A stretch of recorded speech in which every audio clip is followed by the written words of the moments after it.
Sebenarnya Kelantan mendapat banyak projek termasuklah rancangan tebatan banjir dan juga isu utamanya sebenarnya di Kelantan ialah permintaan air lebih besar ataupun lebih banyak daripada kemampuan syarikat bekalan air untuk membekalkan air. Secara puratanya kalau kita bandingkan pengeluaran dan permintaan, pengeluaran hanyalah pada tahap 514.7 juta liter sehari berbanding dengan permintaan 584.4 juta liter sehari. Kalau kita bandingkan maknanya sekarang ini reserve margin begitu kurang sekali. Manakala NRW ataupun kehilangan air di negeri Kelantan begitu besar, 54.5%.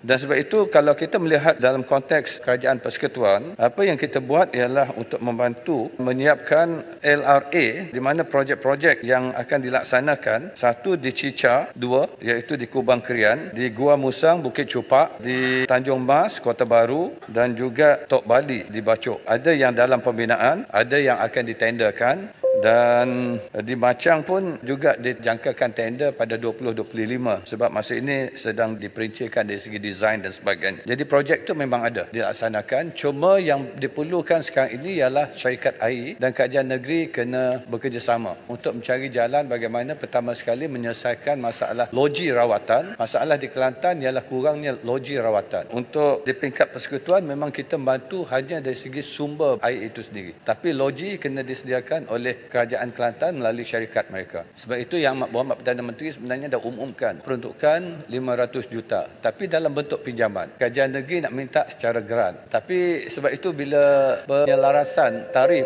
baru-baru ini sebenarnya untuk membantu kerajaan negeri supaya dapat memfokuskan dalam membina loji. Kalau sumber tu kita buat tapi loji tak ada, tak dapat juga membekalkan air bersih kepada rakyat. Jadi itu perbincangan yang sepatutnya dilaksanakan di antara kerajaan negeri dan kita. Memang sedang rancak dilaksanakan perbincangan di antara pegawai dan diharapkan akan dapat persetujuan supaya kita boleh membantu tapi kenalah melalui pinjaman, taklah dapat melalui grant yang diminta oleh kerajaan negeri. Yang grant yang kita buat sebenarnya ialah dari segi sumber bekalan air itu sendiri. Memang sudah ada banyak projek yang kita laksanakan melalui kerajaan persekutuan.